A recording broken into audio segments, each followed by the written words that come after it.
a very warm welcome to Friday's edition of The Form as we count down to a huge weekend of racing in New Zealand and across the ditch as well. Let's kick things off with the agenda. We kick things off with Bevan Sweeney, who talks us through a tricky new Plymouth meeting, then on to Pip Morris, our greyhound expert, as we count down to the Galaxy Sprint with 11 heats out of Addington this afternoon. Across the ditch to Alicia Collett, who has a key chance in the $7.5 million Golden Eagle. And then last, but by no means least, we catch up with Nick Kent Jr., who trains in partnership with Nick Price, as he talks us through a super Saturday from both Flemington and, of course, Rosehill. Well, first up here on The Form this morning, we take it to the Gallops Code, and Bevan Sweeney's going to have a chat to us about New Plymouth. And Bevan, it's a really tricky meeting, isn't it? We were talking about it prior to this interview, and track conditions once again playing a huge part for a lot of horses. Yeah, they're going to play a major part. Emily, Stephen Marsh, Jamie Richards, both have big teams down to Taranaki on Friday. So whether they start or how many runners they start with the deteriorating track conditions with rain falling at the present moment is a big question. So just keep an eye out on the scratchings. We may not have the selected horses in tomorrow, but if they do run, I do think we've got a couple of very talented young horses at Taranaki tomorrow. Yeah, it looks that way, doesn't it? I suppose that makes it very, very tricky when it comes to your best and value bets. But tell us what you've come up with regards to a best bet. Here's one in race 4 for Bill Thurlow. Now, it was scratched last week, I think, due to track conditions.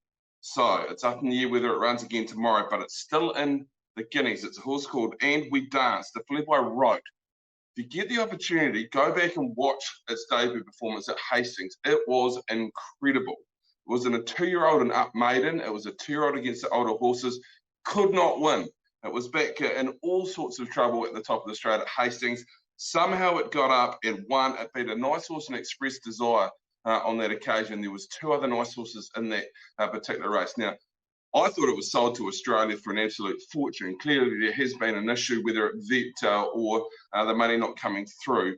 It's still in the Guineas. It's at $21. Might pay if it runs tomorrow to put a little bit on it at $21 because I don't think it's miles off the best 3-year-olds in the season at the present moment.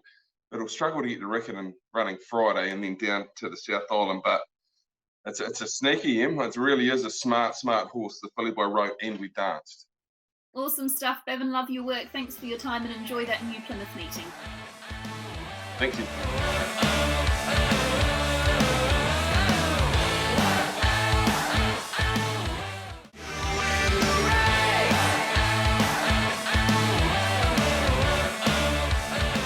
Well, next on The Form is Pip Morris to talk through an important afternoon and night of racing, Pip. And I know there's a dog you're really keen to share with us, and that, of course, is Typhoon Tim. Tell us a little bit about this dog and why it's going in on top for you. Yeah, he's the Future's favourite, Emily. He's with Lisa Cole's kennel. He's an Australian import. He's only had the one start in New Zealand.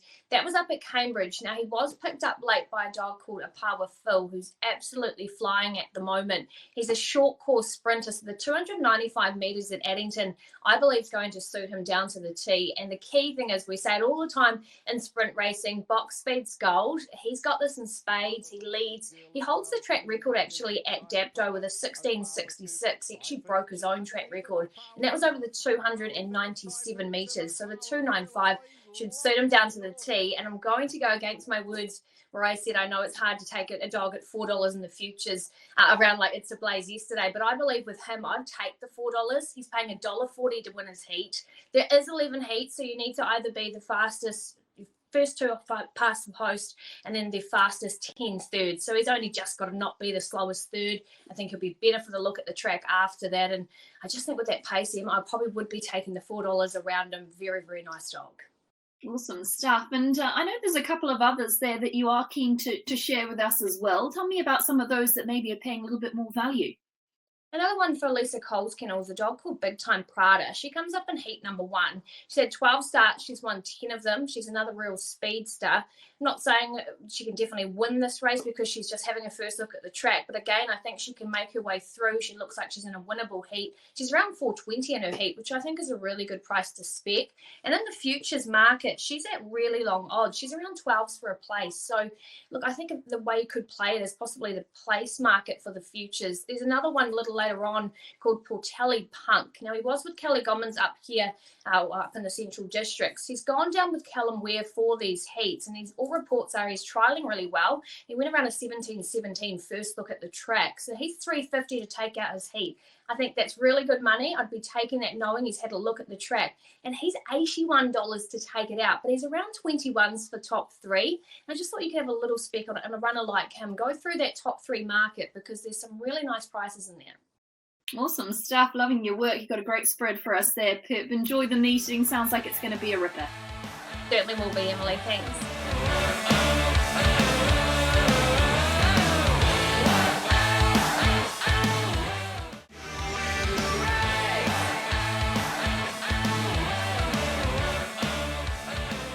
Well, we have a special guest on the phone this morning. Alicia Collett joins us once again. Alicia, last time we spoke to you, you were holed up in an Airbnb trying to escape COVID regulations. I know things have relaxed a little since then.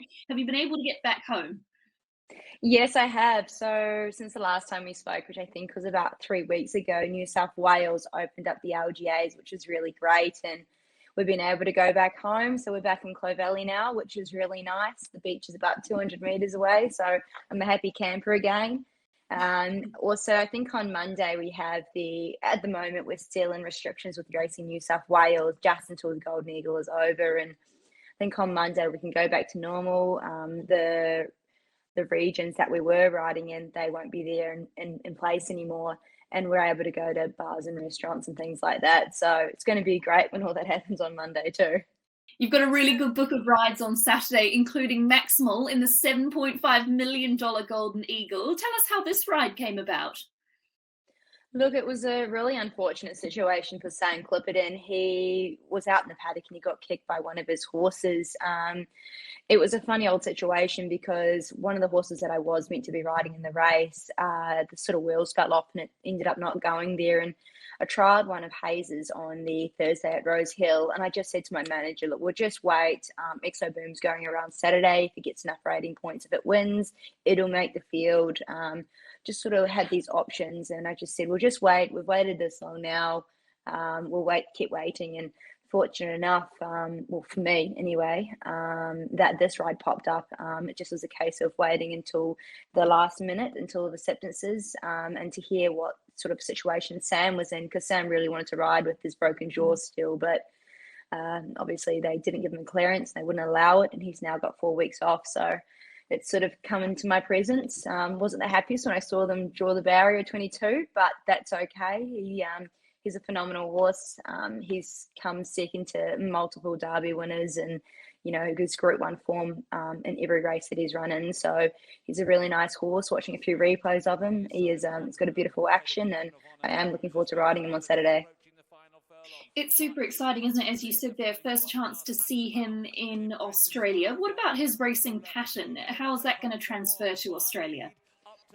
It's really intriguing. Going back through his replays, he has no set way of racing, really. Obviously, over in Europe, the first 600, first 3 furlongs of the races are always a little bit steadier, and they really wind up the gears from 1,000 metres. And he does look like he wants that 2,000 metres. He is a horse that will get further.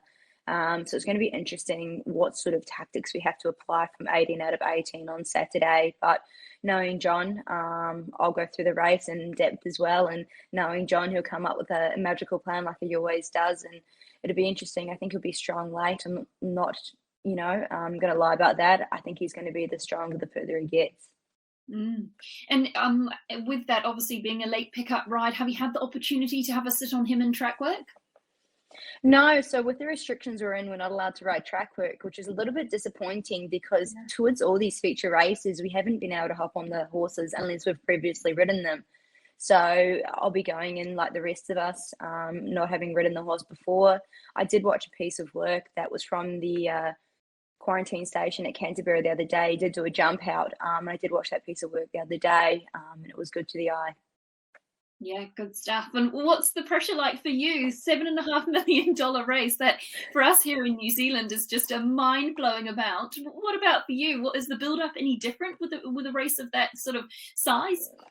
No, look, we had the $2 million race, the invitation on Saturday. I know it's a lot of money, but it's just work as normal. Sadly, on Monday, it's interesting though we didn't have the ride, and now we've got one of the favourites at a $7.5 million race. So lucky for me, but we've got to get the job done firstly, and that's when I'll tell you how I'm feeling. And obviously you've gone so close to winning a feature this spring. You were second in the Epsom by a very small margin. It'd be good to get a big one over the line, wouldn't it? It will. Every week, we seem to be coming second by these short margins in these feature races. We just need that smidgen bit of luck. So I'm hoping Saturday, this with the 4 pillars, we can get the job done. Speaking of the 4 pillars, you've also got a ride in that one, race number 4, Conrad for Kim Waugh. That posted a last start third over the 1,400 metres, and you rode that day. What did you make of that effort? Look, it was a really massive effort that day. Kim did a really good job getting the horse to the races and keeping him on track. He's had a couple of problems, obviously. Last start, he went from the 1,100 metres at Hawkesbury 8 weeks later to the 1,400 metres at Kensington, and they just run out of the track class record that day, which is pretty impeccable. They weren't messing around, so I thought it was a good effort by him. He's obviously going to be, a lot more furnished for this run on Saturday. We did draw 9, which I had a little talk to Kim yesterday. We're just going to be open-minded. He's obviously got great barrier speed. The 1,500 metres will show that he can be there. But with pressure in these races, you never know what's going to happen with the early tempo. So we're going to be very open-minded and see how it goes. But Kim assures me he's in good form and he's come out of that race well, and he's looking a lot better and a lot tighter, so that's good. Yeah, good stuff. And race number 5 at Rosehill, you've got the Gold Cup and Soldier of Love in that one for the Kiwis combining. Björn Baker, the trainer of that one. A last start winner of the Spring Mile and a nice pickup ride from Rachel King for you. Yeah, it was. I was having a talk to Rachel about this horse yesterday, and she said the 2,000 metres shouldn't be a worry. He's a really push-button ride. We've got a lovely barrier and a really light weight. I think we're in the true weight of 52 in that race, and look, it's a little bit more competitive than what he has been running against last start, but it wouldn't phase and it wouldn't surprise me or anyone if he went really close in this race. Look, he probably settles just off the pace. I can see him running a really solid race. I'm looking forward to riding him. Race number 6, the Classique Legends Stakes. You've got a former Kiwi galloper in Edit and posted a brave 4th in the Kosciuszko, the former Kiwi, and does meet a very talented field this time though.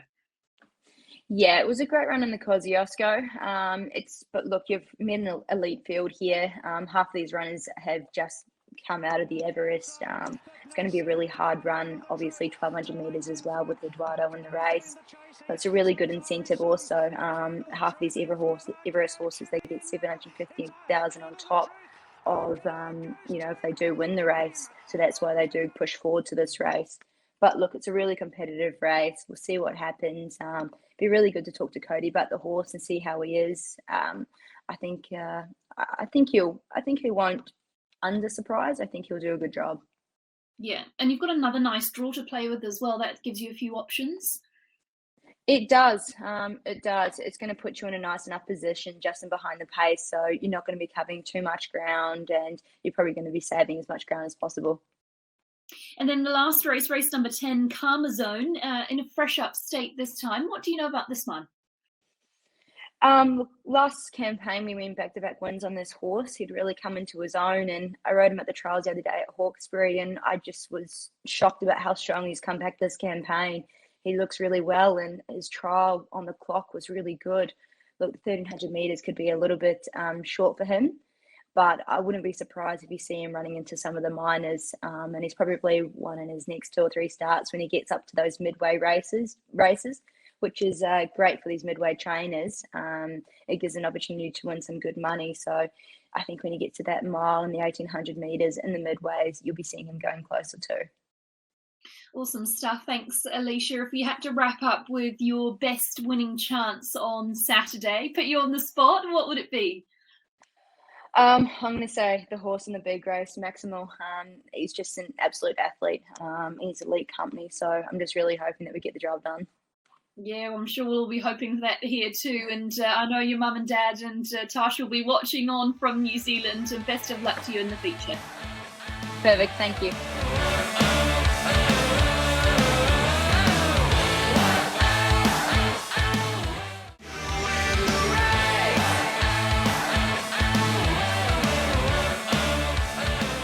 Well, now on the form, we head across the ditch once again, and this time it's to catch up with Mick Kent Jr. Mick, awesome to have you on the show. You're becoming a regular, but great to have you back with us.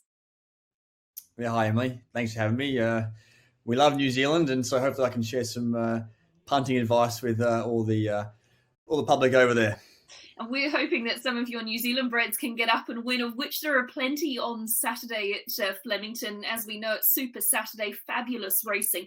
Thought we'd start with the VRC Derby, where you've got two Kiwi breds, Gunstock and Jungle Magnate. If we start with Gunstock, the gate, no doubt, was a little bit of a disappointment, although I notice he goes back. So is it perhaps as bad as it looks?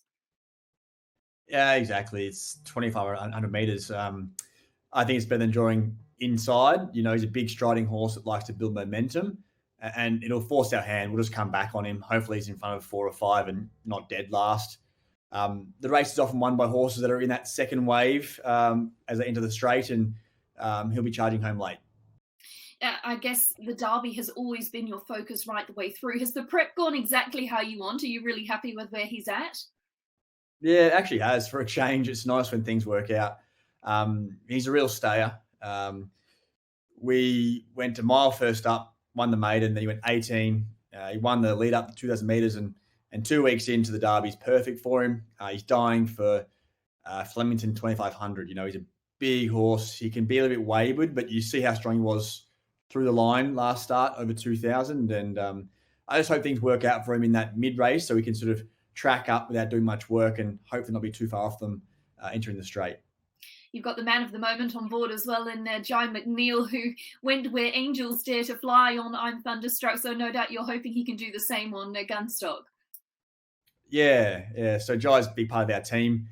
We were using, Jamie Carr, Ben Mellor, Mark Zara a lot, and Jai was there as well. But Jai's really sort of taken that step up for us, and he's here twice a week. He works hard. He's a very good kid, you know, and he's riding at the top of his game, which is fantastic because we're putting on some big rides, and we've got a lot of faith in him. The other horse in the race for you, obviously Jungle Magnate, who comes through a third in the Vase, and it was hard not to miss because it's got a long way back and closed it off strongly. You must be pretty happy with that. That was a huge run. We'll be the first to admit we got this horse wrong at the start of the prep. He won his first start in the winter over 7 furlongs, and we brought him back for a spring prep aimed at the Sandown Guineas Mile. Well, first up, he was just too dour, and we quickly changed tact, went 2 weeks to 9 furlongs in the Hillsmith Stakes. He was beaten a short half head, and then 2 weeks to the Vase, and he was massive. He got keen at his start prior, so we told Hugh Bowman just to bring him back from that wide draw, and we didn't think he'd be so far back. He was 3 lengths off the second last horse at one point and made a massive mid-race move and ran third, which is... It can be quite telling, that race. It's always a good form reference. Tarzino, who's the sire of Jungle Magnate, ran a placing in that race, as did Johnny Get Angry, who won the Derby last year. So I think that bodes well for him. And with a better barrier draw, he'll be a lot closer in the running. Yeah, I was going to ask that. Obviously, when seeing him last time get so far back, you'll take advantage of the draw this time in the Derby. Yeah, definitely. The Vase we wanted to switch him off, and he's got to learn to relax, and he did. And Hugh said he got into a good rhythm, and when he wanted him, he said to go, he went. So from barrier 5, Luke Curry's got nice soft hands. Just try and put him to sleep between sort of 8th and 12th somewhere, hopefully. Not too far back, but just midfield with cover, relaxing. And he's a very tough horse. So whilst he's had a bit of a unusual prep for most Derby horses, he's very clean-winded, and he put up really well after that tough run last start. So that gives us confidence he'll see out the trip. The Coolmore Stud Stakes is another really important stallion-making race. Extreme Warrior is your galloper in this one. Reading his resume, it's hard to believe a maiden at Echuca, what was it, earlier this month, to winning the Blue Sapphire. Has he surprised you with what he's done? Somewhat. He was always a talented colt. So he ran the Debutante Stakes, which is the second 2-year-old race of the season back in October, and he should have won that. In the Blue Diamond Prelude, he was good, not quite mature yet, but he's really come of age as a 3-year-old. So whilst he won an Echuca Maiden 2 starts ago, he was already stakes placed twice, and he's just going a lot better now. He's a polite colt, so he doesn't do much on the track. We never really see him blaze away and win gallops by 4 or 5 lengths, but his last start was very impressive. I think he ran a time form rating of 118, which is massive. So it puts him in the top 5 performances all year for 3-year-olds, and he's on the right trajectory. You know, he's third up. I think he's ready to improve again. I rode him yesterday at the beach, and coming out of the water, he's just ready to explode. So I think he can run really well, and obviously it means a lot to these colts if they win this race. Yeah, it sure does. So the Kennedy Cantala Stakes, Quantum Mechanic is your chance in this one. Fourth in the Toorak, only beaten 2 lengths. I know talking to you prior to the Toorak, you were saying I'm Thunderstruck, obviously the key hope, but don't forget about Quantum Mechanic, and ran exactly as you predicted. What's it been like since then? Yeah, that was a tough run race. I went very quick there. So I think it's really brought her on, and 3 weeks between runs is ideal. She's set to peak. She's really bloomy. Her coats come through. Her work on Tuesday was the best it's been. She'll need to do a personal best to win this race, but I get the feeling she might. She's got a good barrier draw, barrier 9, with plenty of speed here with Buffalo River, who flies along, and Rio Dini. So I think it sets up well for her. And I think she definitely runs in the money. Hopefully it's first prize. And with that lightweight as well, that'll only aid the chances too, won't it? Yeah, correct. So we had a choice of going to the Cantala versus the boys on 52, which is what we've gone for, versus the mares race. But she's on way for age there against some of those good mares like Tofan and Mystic Journey and Hungry Heart. And we thought she was better suited in the Cantala. And it's worked out well for us. So yeah, fingers crossed she can get the chocolates. Yeah, and pick up a Group 1 placing on winner be very, very valuable for her as well. Let's move on to the Wakeful Stakes, where you've got Daisies. And wow, what a nice progressive type this one looks. A last start winner over the 2,000 metres in the Ethereal. You got to have the Oaks in mind maybe, or just get over this weekend first? Yeah, no, definitely. There's a gallop into the Oaks, basically. So it always seems to work, this race. And Damien Lane suspended, so J-Mac goes on. So this filly's got, Oaks written all over her. Her second dam is by Zabeel. Third dam won the New Zealand Oaks. And last start was very impressive. She got caught wide early, but they were trying to go 14 to the furlong. So Damien Lane said, "Thank you very much. I'll go to the front." And she won quite convincingly. For a filly in her first prep, she's very bright and fresh and bouncing around the place. So she's taking her work well. And she'll need to. This is a harder race than last time. You've got the Guineas form blending into it, so it's a bit of a tougher ask. But I think she can run very well again. You've got Corkscrew in the Carbine Club. But tell me about this New Zealand bred, just likely exposed, but picked up a handy 4th in the Gothic Stakes last time. Yeah, it was a good run. He was coming off a very soft maiden win, as in it was a weak race, and nearly 4 weeks between runs, and they went helter-skelter in that listed race. It was a big ask of him, but he stuck to the task quite well. He got a big bump at the top of the straight and probably should have run third. So I think fitter now, third up, blinkers on first time. There's 3 positives. Just got an awkward draw. I think if he gets a bit of luck in running, he's a nice place chance again. And then if we put Super Saturday to the side, we must concentrate as well on New South Wales, because it's Golden Eagle, isn't it, coming in from Rose Hill. And you have the key chance in the race in I'm Thunderstruck, a last start winner of the Toorak. What an upward trajectory this horse has been on. Just keeps on lifting the bar. Can he lift it again to take out the Golden Eagle? Yeah, I think he can, Emily. Love this horse. He's just so courageous. You know, he's been knocked around terribly his last 2 runs. He got poleaxed in the Rupert Clark. He should have won that. And that was a hard watch in the Toorak. You know, he never got to relax into a rhythm. He was, bumped, and they tried to bully him and put him down to the rail. And it was a courageous ride by Jai, but he had to have the horse to do it. And Thunder just kept finding gaps where there were no gaps. And, it was a big win. And amazingly, he's come through it, really well. His track rider said he might have improved even, which is really exciting. He's arrived in Sydney in lovely order, and thankfully we've drawn a nice barrier. Obviously, having come from New Zealand, he knows about a big trip and settling into a new stable. And how's things gone since he's been up in New South Wales? Has he settled in well and doing everything as you'd hope? He has actually, yeah. So we always take our horses to Gerald Ryan's at Rose Hill, and he arrived on Monday morning. So he galloped on Wednesday. He sat behind one of our other horses, our Playboy, and just went 6-3 last 225. He worked up on the bridle, had plenty to offer, as you'd imagine. Just a nice sort of maintenance gallop. He's done plenty of work, and he's very bright this morning. So, yeah, in between doing all these photo shoots and everything, he's nice and relaxed. And yeah, fingers crossed things go well, because it's a very messy race. There's 18 runners, and there's normally a big push to the first corner. Then they can stack the pace up, and just hopefully, Hugh Bowman's ridden 100 Group 1, so hopefully just things work out for him. And I think with even luck, he's going to be right there in the finish. Yeah, so do I. Give us your best chance for Saturday. What do you think's your best winning chance across those meetings? I have to go with Under Thunderstruck. He's just got that real Group 1 talent, plus that very rare will to win. So it gives you a lot of confidence that he'll get the job done for you. And I think he's in the zone. He couldn't be going any better. And finally, just before we let you go, I did warn you about this before we started, but have you got a horse for punters to follow during Cup Week? Yeah, it's got to be Profiteer on Melbourne Cup Day. So obviously he's a bit of a boom horse at one stage. He got towed up by Extreme Warrior, but he still beat the rest of the field by 4 lengths there in the Blue Sapphire. We're coming back to 1,000 metres, so we've worked out he's definitely not a 1,200 metre horse. He's a real speed horse. And J-Mac goes on board down the straight on Tuesday. It's not a stakes race, but if he can go and win well there, then we'll bring him back for the autumn and have a go at a race like the Lightning. So he couldn't be going any better, and don't give up on him.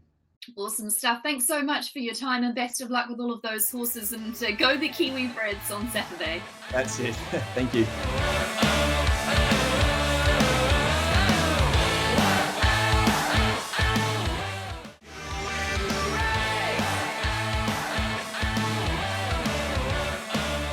That's it for our guests here on The Form this morning. A big thank you to all of them for taking time out of their busy days, and best of luck to all of them in those key races this weekend. Let's recap with a little look at our best bets. Forget about the stoplight, no time for second place. Pedal to the metal, it's the thrill of the chase. I'll find a way to win the race.